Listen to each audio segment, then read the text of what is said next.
Sometimes the greatest fortune is not hidden in a bank account, but in the quiet choice someone makes when they believe no one is watching.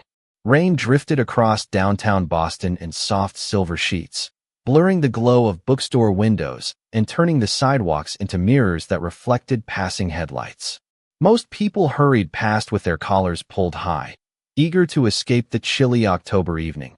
But inside Maple and Pine Books, Grace Bennett carefully placed another stack of novels onto a wooden display before glancing at the clock above the register. Closing time was only 15 minutes away. Business had been slow again. The small independent bookstore had survived online retailers, rising rent, and 2 ownership changes, but every month seemed to demand another impossible miracle. Grace understood that feeling better than anyone. Every dollar she earned helped pay her mother's medical bills, and every evening she quietly calculated which expenses could wait another week. Even so, she greeted every customer with the same warm smile because she believed kindness should never depend on someone's circumstances. The tiny brass bell above the entrance chimed. A gust of cold air slipped inside with a tall man wearing a faded gray jacket damp from the rain.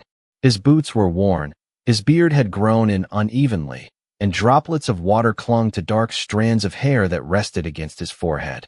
He looked exhausted, not dangerous, simply like someone who had spent too many nights carrying burdens no one else could see. A few customers glanced toward him before quickly looking away. One woman instinctively tightened her grip on her designer handbag. Another quietly guided her teenage son toward a different aisle. The stranger noticed every reaction without saying a word. His blue eyes lowered to the floor as though he had already grown accustomed to becoming invisible. His real name was Ethan Carter, though no one inside the bookstore could have imagined that the man standing beneath the leaking umbrella was one of the youngest billionaires in America. For months, he had become increasingly convinced that wealth distorted every relationship in his life. Investors praised him because he generated profits. Reporters admired him because he made headlines. Socialites invited him because he financed charities and museums. Even old friends seemed to measure every conversation against the size of his fortune. Somewhere along the way, Ethan had begun wondering whether genuine kindness still existed when status disappeared. Tonight was another quiet test, one he had repeated in different cities without telling a single member of his executive team. Grace stepped away from the register before he could speak. "You look freezing," she said with an easy smile. "Coming out of the rain. We still have fresh tea."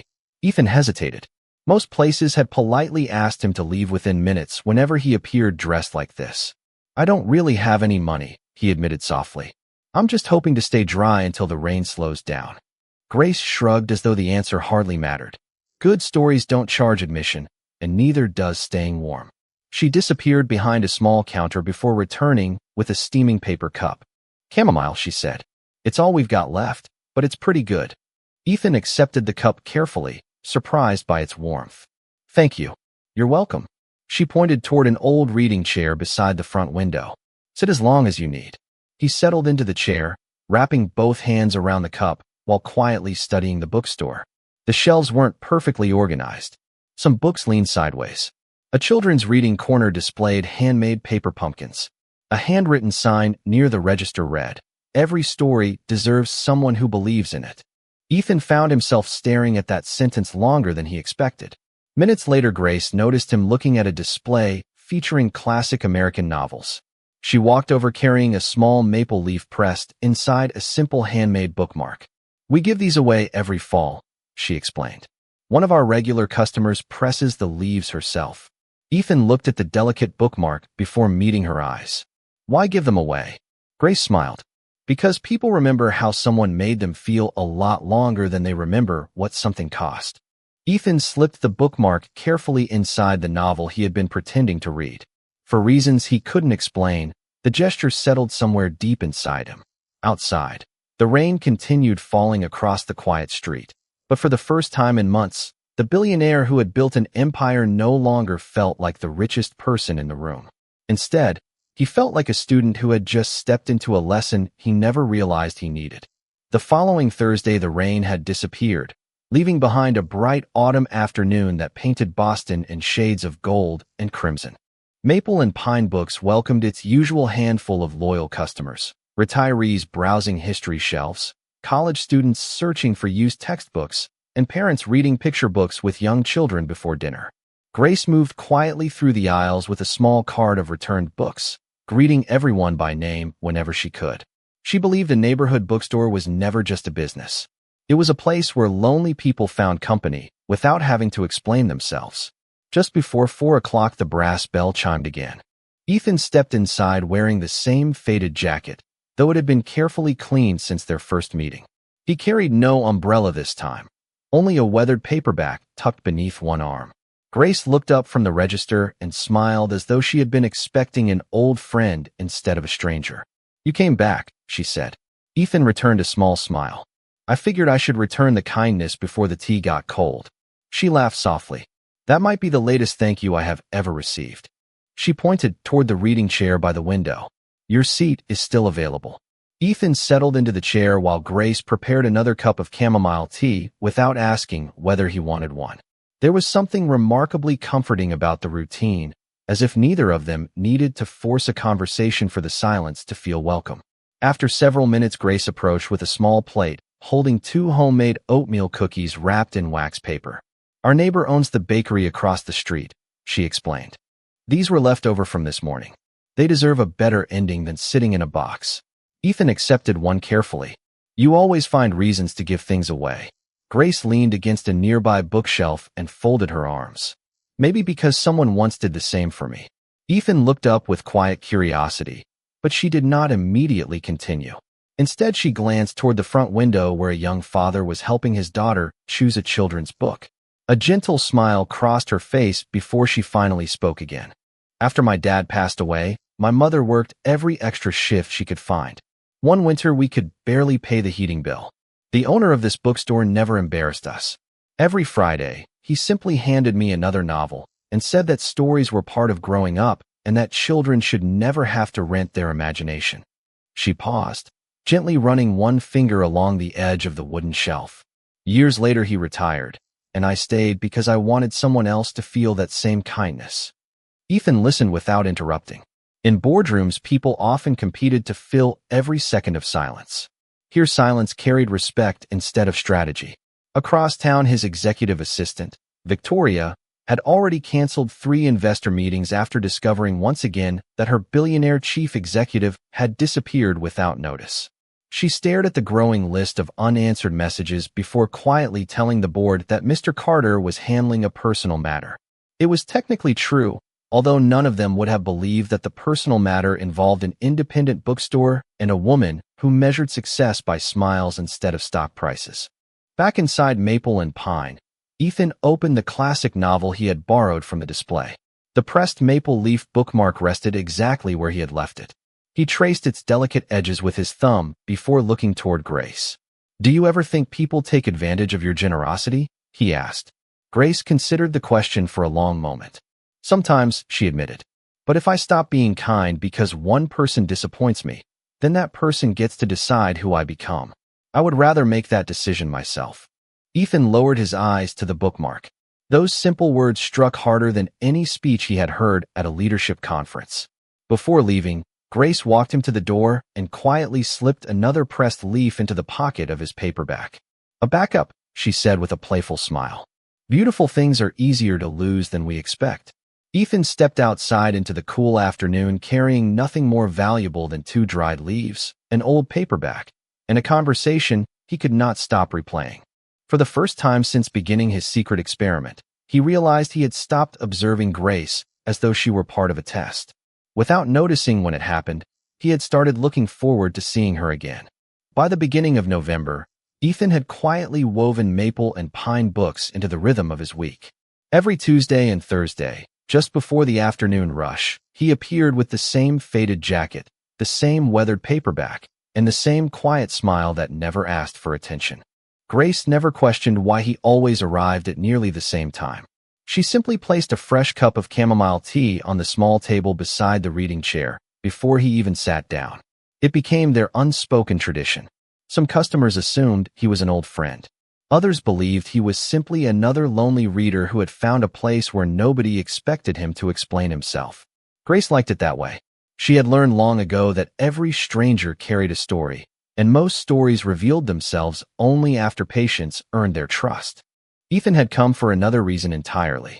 Every visit was supposed to become another silent test. He wanted to know whether kindness remained steady when gratitude never arrived. He left a worn leather wallet on a shelf near the travel section one afternoon before quietly walking toward the history aisle. It contained only a few dollars, an expired library card, and no identification that could reveal who he really was. Less than 2 minutes later, Grace picked it up while organizing books. She opened it only far enough to search for contact information. Finding none, she carried it directly to the register and attached a handwritten note that read, "Someone is probably worried about this. We will keep it safe until closing." She never counted the money inside. She never looked for anything valuable. Ethan watched from behind a bookshelf, surprised by how naturally she chose honesty without believing anyone was watching. The following week, he tried something different. A sharply dressed customer accidentally bumped into him near the entrance, causing several books to tumble onto the hardwood floor. The man frowned before speaking with obvious irritation. "You should watch where you are standing." Ethan quietly apologized, even though the collision had not been his fault. Before he could kneel to collect the books, Grace walked over carrying another stack in her arms. "Actually," she said gently, "our entrance is narrow this time of day. It happens to everyone. Let me help." Her voice remained calm, never accusing either person. She simply lowered herself onto the floor and gathered every book one by one. When she finished, she smiled at both men exactly the same way. The impatient customer seemed embarrassed enough to mumble an apology before leaving. Ethan remained still for several seconds after the door closed. "You did not have to defend me," he said quietly. Grace shook her head while placing the last novel back onto its shelf. "I was not defending you. I was protecting kindness. They are not always the same thing." Those words stayed with Ethan long after he returned to his penthouse overlooking the Boston skyline. The apartment stretched across nearly an entire floor, filled with glass walls, original artwork, and every luxury money could purchase. Yet the silence inside felt colder than the little bookstore with its creaking wooden floors and uneven shelves. Victoria stood waiting beside the dining table with a tablet full of reports. "The board wants to schedule another emergency meeting," she said carefully. "Several directors are worried because you have declined every networking dinner this month." Ethan loosened his tie and looked out across the city lights. "Tell them the company is still profitable." "It is," Victoria replied. "Then what are they worried about?" She hesitated before answering. "They think you have lost interest in winning." Ethan smiled faintly, though there was little humor behind it. "Maybe I am finally learning that not everything worth winning can be measured." Victoria studied him with quiet curiosity. She had worked beside Ethan for 8 years and had never heard him speak that way. The following Thursday, he returned to Maple and Pine carrying the same paperback with the pressed maple leaves still safely tucked inside. As Grace rang up a customer's purchase, an elderly woman entered the bookstore carrying 2 heavy grocery bags. Without hesitation, Grace hurried over, relieved her of 1 bag, and helped her reach a chair near the window before asking whether she would like a glass of water. Ethan noticed that Grace never looked around to see who might admire her generosity. She never expected applause. She never waited for thanks. Every act of kindness seemed as natural to her as breathing. Sitting quietly with his tea growing cold beside him, Ethan realized something that unsettled him more than any business crisis ever had. The experiment was no longer changing what he believed about other people. It was beginning to expose everything he disliked about the man he had become. The weeks slipped by almost unnoticed, measured less by calendar pages than by familiar routines that somehow became the brightest part of Ethan's days. Every visit to Maple and Pine Books felt a little less like an experiment and a little more like coming home to a place he had never realized he needed. On a crisp Saturday afternoon, sunlight streamed through the front windows, casting long golden patterns across the hardwood floor. Grace stood on a small wooden ladder arranging a display of holiday novels, while soft jazz drifted from an old speaker behind the register. Ethan quietly settled into his usual chair, opening the same weathered paperback, although he found himself reading fewer pages each visit.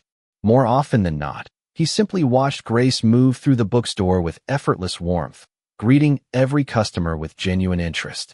She somehow remembered favorite authors, birthdays, and even which mysteries an elderly couple had already finished reading. Nothing about her kindness appeared rehearsed. It was simply who she was. A little after noon, the bookstore grew unexpectedly busy. A local reading club arrived nearly all at once, filling the aisles with conversation and laughter. Without hesitation, Grace moved from person to person, recommending novels, carrying heavy stacks for older customers, and helping a young college student locate an out-of-print history book that had been misplaced weeks earlier. Ethan quietly stood and began returning several abandoned books to nearby shelves without being asked. Grace noticed him from across the room and smiled. "I hope you know that volunteers usually get paid in cookies around here." Ethan laughed, surprised by how natural the sound felt. "That might be the best salary I have ever received." She walked over carrying 2 fresh oatmeal cookies wrapped in wax paper exactly as she had done weeks before. "Then I guess you earned another raise." Their eyes met for a brief moment before both looked away, smiling almost shyly. Neither of them seemed eager to disturb the quiet comfort that had slowly grown between them. Later that afternoon, the last customers finally drifted outside, leaving only the peaceful scent of coffee and old books behind. Grace switched the sign on the front door to closed before letting out a long but satisfied breath. "Some days I think every reader in Boston secretly agrees to visit at the exact same time," she joked. Ethan helped gather several empty coffee cups from the reading tables. "You never seem overwhelmed." Grace shrugged while straightening a crooked stack of novels. "I do get overwhelmed. I just try not to let other people carry the weight of my bad days." Ethan looked at her thoughtfully. "Who carries yours?" The question lingered in the quiet bookstore. Grace smiled, although this one seemed softer than usual. "Books help. My mother helps when she is feeling well enough. And sometimes complete strangers remind me that the world is still full of decent people." Ethan lowered his eyes, suddenly aware that she was unknowingly describing him, or at least the version of him she believed existed. He changed the subject before guilt could reach his voice. "If you could open any bookstore in America, where would it be?" Grace's face brightened instantly. "Not another bookstore," she answered. "I would build a community reading garden. Somewhere families could borrow books for free, children could discover stories outdoors, and older people who live alone would always have someone to talk to. No membership cards, no entrance fees, just a place where everyone belongs." Ethan listened carefully, committing every word to memory. He had attended hundreds of strategy meetings where executives pitched billion-dollar projects with polished presentations and endless financial projections. Somehow this simple dream spoken inside a tiny neighborhood bookstore felt more inspiring than all of them combined. As dusk settled outside, Grace locked the front door before reaching beneath the counter. She pulled out a small paper bag and handed it to Ethan. "You forgot dinner again, did not you?" she asked with a knowing smile. Ethan looked confused. "How did you know?" "Because every time you spend too long reading, you start pretending your stomach is not growling." She laughed gently. "There is a turkey sandwich inside. Nothing fancy." Ethan accepted the bag with unexpected emotion. No assistant had ever noticed whether he skipped lunch. No board member had ever wondered whether he had eaten. Yet this woman, who believed he had almost nothing, continued giving without expecting anything in return. As he stepped onto the sidewalk beneath the fading orange sky, Ethan realized the truth he had been avoiding for weeks. He no longer looked forward to visiting Maple and Pine because he wanted to test Grace's character. He returned because every hour spent beside her quietly restored a part of his own that wealth had almost erased. December arrived quietly, wrapping Boston in crisp morning air and streets decorated with strings of white lights that reflected against storefront windows. Maple and Pine books had transformed for the holidays, with evergreen garlands draped across the shelves, handwritten gift recommendations hanging beneath red ribbons, and the familiar scent of cinnamon drifting from a small coffee station near the entrance. Grace had always believed bookstores felt most magical during winter because people did not simply come searching for books. They came searching for comfort. Ethan found himself arriving earlier than usual that Tuesday afternoon. For the first time in years, he had canceled an executive strategy session without hesitation simply because he wanted another quiet afternoon surrounded by old novels and ordinary conversations. He no longer needed excuses to justify his visits. Somewhere along the way, the bookstore had become the only place where nobody expected him to be extraordinary. Grace looked up as the bell chimed above the door. "You are early," she said with a warm smile. "I was beginning to think you finally found a better tea shop." Ethan laughed softly. "I have looked. Nothing comes close." She handed him his usual cup before he even reached the reading chair. "Good answer." They shared an easy smile that neither of them tried to explain. The afternoon passed peacefully until the bell rang again. This time a sharply dressed woman stepped inside wearing a charcoal business coat, polished leather boots, and carrying a tablet pressed tightly against her side. Victoria had spent nearly an hour searching nearby streets after tracking one of Ethan's security vehicles parked several blocks away. She had promised herself she would simply convince him to return to the office. Instead, she froze the moment she spotted him sitting comfortably in the reading corner with a paperback resting across his lap. Ethan immediately stood, surprise flashing across his face before he could hide it. "Victoria," he said quietly, "what are you doing here?" Grace glanced toward the elegantly dressed woman, then back at Ethan. Something about their interaction felt strangely familiar, although she could not explain why. Victoria lowered her voice. "The board meeting begins in 40 minutes. Every director is waiting. They cannot approve the acquisition without you." Ethan took a slow breath. "I told everyone to postpone it." "They refused," Victoria answered gently. "They said Carter Holdings cannot function if its chief executive disappears every week." Grace was too far away to hear every word, but one phrase drifted clearly across the quiet bookstore. "Chief executive." Her eyes instinctively lifted toward Ethan. He noticed the subtle change in her expression and quickly stepped closer to Victoria, speaking even more quietly. "Please, not here." Victoria followed his glance toward Grace and finally understood. Her eyes widened almost imperceptibly before she nodded. "I am sorry," she whispered. "I did not realize." She handed Ethan a slim leather portfolio before leaving as discreetly as she had arrived. The bookstore returned to silence, but something invisible had shifted. Grace continued organizing a display near the register, pretending to focus on arranging holiday novels while her thoughts replayed the conversation she had partially overheard. "Chief executive." It seemed impossible. Ethan still wore the same faded jacket. He still accepted homemade cookies with genuine gratitude. Yet the expensive leather portfolio he now held looked strangely out of place beside his worn paperback. A few minutes later, Ethan returned to the reading chair, though neither of them seemed certain how to begin another conversation. Finally, Grace walked over carrying 2 fresh mugs of tea. She set one beside him before sitting across from him for the first time since they had met. "Everything all right?" she asked softly. Ethan hesitated only a moment before answering. "Work has been complicated." It was true, though far from complete. Grace studied his face without pressing for details. "You do not have to explain anything," she said. "Everyone has chapters they are not ready to share." Ethan looked at her with quiet gratitude. He had expected questions, suspicion, curiosity. Instead, she simply offered him the dignity of privacy. As they sat together watching snowflakes begin drifting outside the bookstore window, Grace noticed something else almost by accident. When Ethan reached for his tea, the sleeve of his faded jacket slipped back just enough to reveal the edge of an elegant Swiss watch worth more than most cars parked along the street. Their eyes met for a brief second before she calmly looked away as though she had seen nothing at all. She did not ask where it came from. She did not search his name online after he left that evening. She simply folded another pressed maple leaf into his paperback before locking the front door, silently deciding that trust sometimes meant allowing people to reveal themselves in their own time, even when every clue invited you to uncover the truth yourself.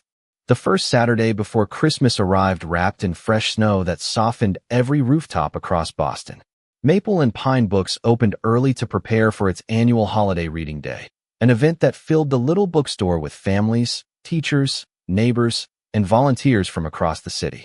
Grace had spent nearly a month organizing donated books, decorating reading tables, and preparing handwritten recommendation cards for every guest. She loved this event because no one was expected to buy anything. People simply came to celebrate stories together. Shortly after noon, the owner approached her carrying an elegant cream-colored envelope sealed with a silver ribbon. "This was delivered by courier this morning," he said. "It is addressed to you." Grace looked puzzled as she carefully opened it. Inside was an invitation embossed with gold lettering. She had been invited to attend the Carter Foundation Winter Literacy Gala that very evening as a special guest representing Maple and Pine Books because of the bookstore's community reading programs. The owner smiled proudly. They asked for someone who truly believes books change lives. That is you. Grace hesitated. She had never attended a formal gala before. I do not even own a dress for something like this. The owner laughed softly. That problem has already been solved. He pointed toward another garment bag resting behind the counter. Several local businesses had quietly donated formal clothing for volunteers attending charity events. Grace accepted the invitation with humble gratitude, never imagining the evening would permanently change her life. Hours later, she stepped into one of Boston's most elegant hotels, its grand ballroom glowing beneath crystal chandeliers that scattered warm light across polished marble floors. Gentle piano music floated through the air while guests in tailored suits and evening gowns greeted one another with practiced smiles. Grace felt slightly out of place, yet she reminded herself that she represented the little bookstore she loved. She adjusted the simple navy blue gown she had borrowed, smoothed a loose strand of blonde hair behind her ear, and quietly followed the event coordinator toward her assigned table. As she entered the ballroom, something immediately caught her attention. Massive banners displayed the familiar name she had heard only once before inside the bookstore. Carter Holdings. Her heartbeat slowed. The memory of Victoria's whispered words returned with unexpected clarity. Chief Executive. Grace glanced around the room, searching without fully understanding why. The lights gradually dimmed as the master of ceremonies stepped onto the stage. Ladies and gentlemen, he announced with an enthusiastic smile, thank you for joining us in celebrating another year of expanding literacy programs throughout New England. Tonight would not be possible without the vision of one extraordinary leader. Please welcome the founder of the Carter Foundation, Chief Executive Officer of Carter Holdings, Mr. Ethan Carter. Applause filled the ballroom as every guest rose to their feet. Grace remained seated for one stunned second before instinctively standing with everyone else. She watched in complete silence as Ethan walked onto the stage wearing a perfectly tailored black tuxedo instead of his faded gray jacket. His posture carried quiet confidence. His hair was neatly styled. The enormous screen behind him displayed photographs of factories, libraries, schools, and charitable projects carrying his name. There could be no mistake. The quiet man who had shared tea inside a neighborhood bookstore was one of the most recognized business leaders in the country. Ethan stepped toward the podium, but before speaking, he looked across the ballroom almost instinctively. His eyes found Grace within seconds. Time seemed to stop. Every smile he usually wore disappeared. He could see the confusion in her expression, the countless conversations suddenly rearranging themselves inside her mind. The worn jacket, the mysterious meetings, Victoria's visit, the expensive watch. Every unanswered question now formed a single painful truth. Ethan began delivering the prepared speech displayed on the teleprompter, yet the words barely registered in his own mind. He spoke about education, opportunity, and building stronger communities, but his attention never truly left Grace. Meanwhile, Grace listened in complete silence. She was not shocked because Ethan was wealthy. She was shocked because the man she believed she knew had never truly existed. When the speech ended, guests surrounded Ethan with congratulations. Reporters requested interviews, and photographers captured endless pictures beneath the bright lights. Grace quietly stepped away from her table and walked toward a nearby balcony overlooking the snow-covered city. She needed fresh air more than answers. Several minutes later, she heard familiar footsteps approaching behind her. She did not turn around immediately. She simply looked across the quiet skyline while gently removing the pressed maple leaf bookmark from the small evening purse she had carried with her. She held it between her fingers, suddenly realizing that the smallest gift she had ever received now felt heavier than anything else in the world. Snowflakes drifted quietly beyond the balcony, settling across rooftops and empty streets far below, while the music from the ballroom faded into a distant echo behind the closed glass doors. Ethan stopped several feet away, giving Grace the space she deserved. For the first time in years, standing before investors had been easier than facing one honest woman. Grace continued looking at the city lights, gently turning the pressed maple leaf between her fingers. Neither of them spoke for several long moments. Finally, Ethan broke the silence. I wanted to tell you. His voice carried none of the confidence that had filled the stage only minutes earlier. Grace smiled faintly, but there was sadness behind it. When? She asked softly. Tomorrow? Next month? Or after you decided the experiment was finished? Ethan lowered his eyes. He had rehearsed countless explanations during the walk to the balcony, but every sentence now sounded smaller than the truth. It started as a way to understand people, he admitted. After years of wondering whether anyone treated me like a human being instead of a billionaire, I began traveling without my name, without my title. I thought if someone was kind to me, then I would finally know it was real. Grace nodded slowly, still watching the snow. So I was part of your research? No. Ethan answered immediately. At first, maybe, but not after I met you. Grace finally turned toward him. Her eyes were calm, not angry, and somehow that made every word even harder to hear. Do you know what hurts? She asked. It is not that you are wealthy. It is not even that you hid your name. Everyone deserves privacy. What hurts is that every cup of tea, every conversation, every laugh we shared happened while you already knew something I did not. I believed we were getting to know each other. You were deciding whether I passed. Ethan took a careful step forward before stopping again. You were never being judged. Grace looked at him with quiet disappointment. Then why did you keep creating situations to see how I would react? Ethan froze. She had noticed more than he realized. Grace continued gently. The wallet that appeared without identification. The man who suddenly blamed you for dropping books.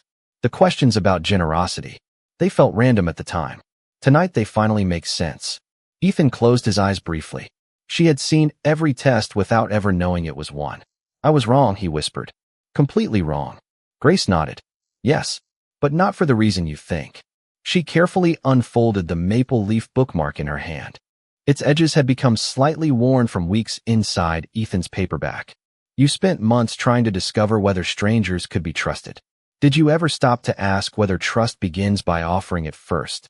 Her question settled between them more heavily than the winter air. Ethan searched for an answer, but none came.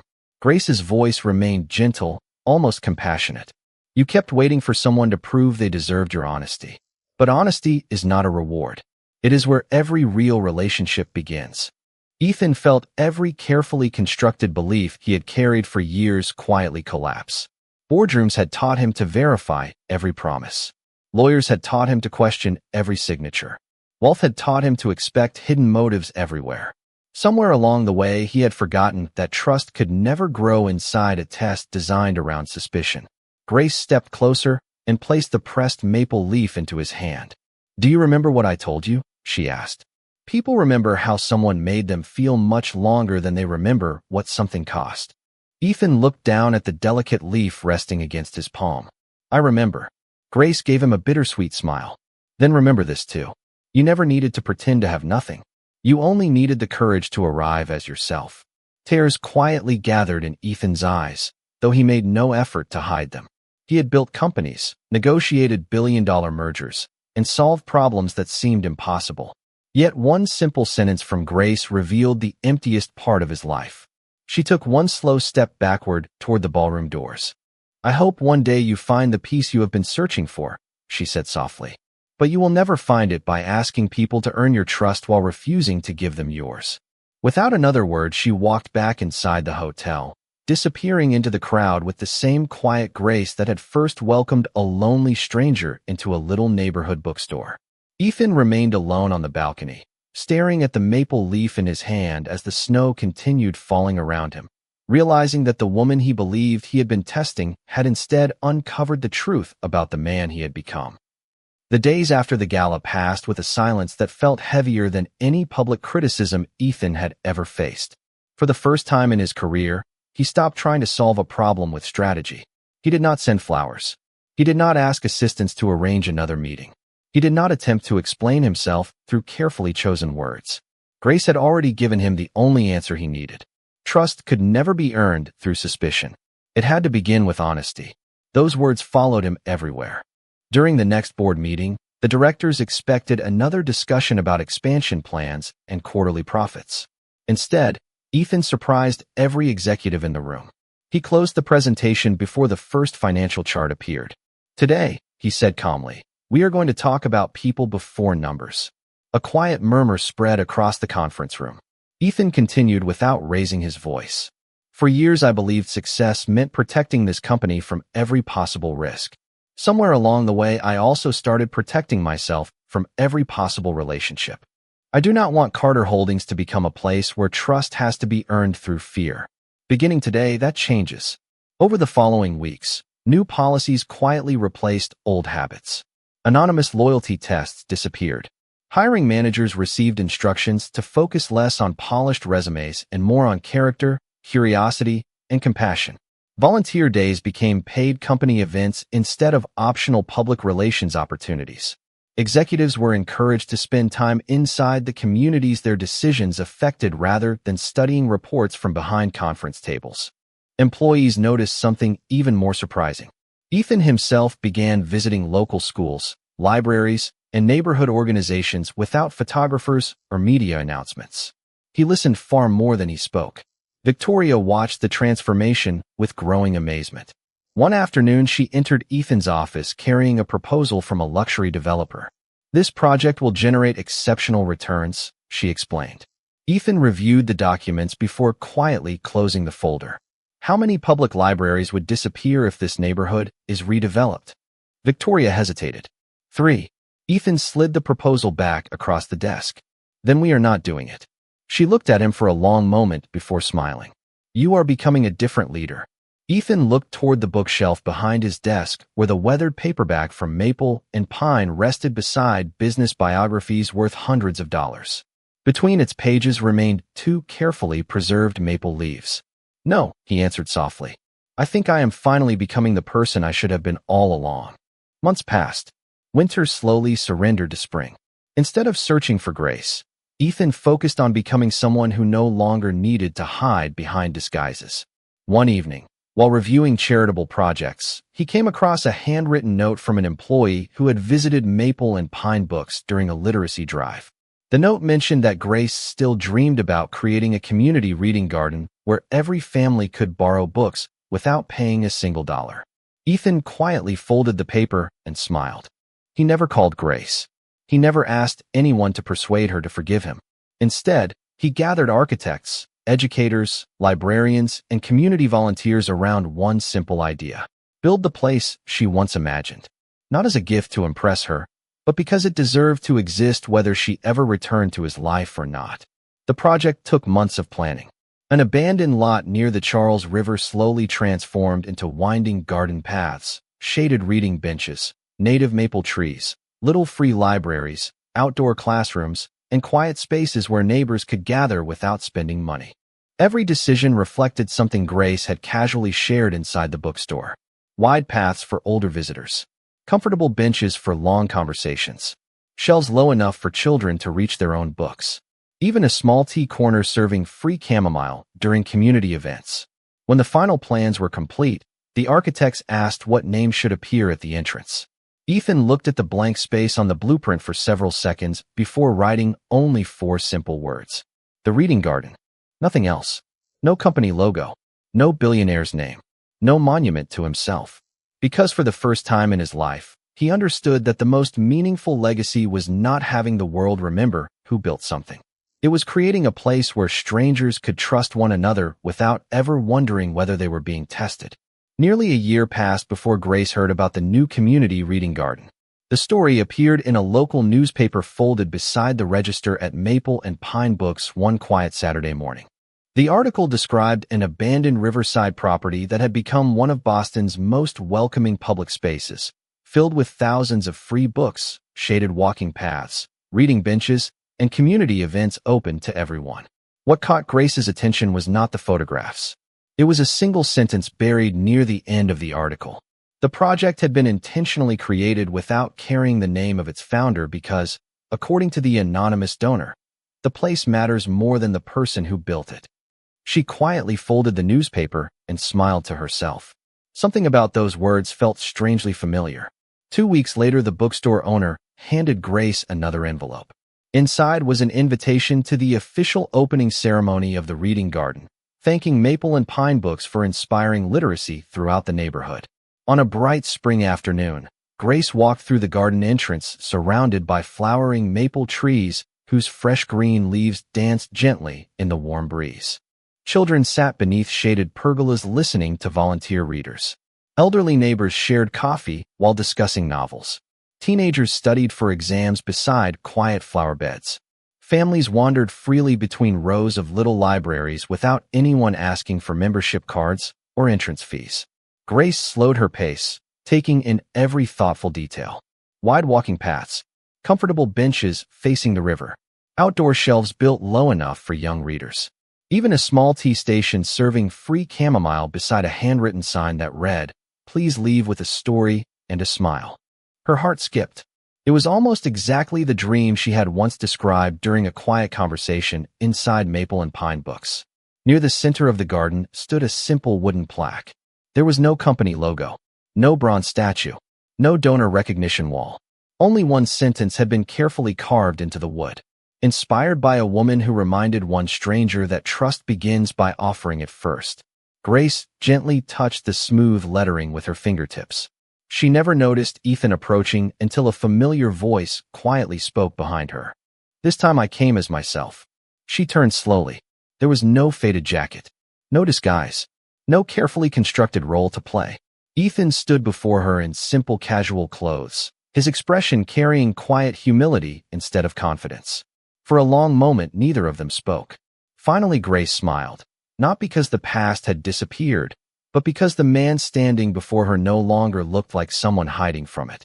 Ethan held out the weathered paperback she had seen so many times. "I think this belongs to both of us now," he said softly.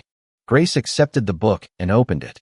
Between the pages rested the two pressed maple leaves she had given him months earlier, perfectly preserved. Beside them was a handwritten note. "Thank you for teaching me that trust is never something we demand from others. It is the first gift we choose to give." Grace looked up, her eyes shining with quiet emotion.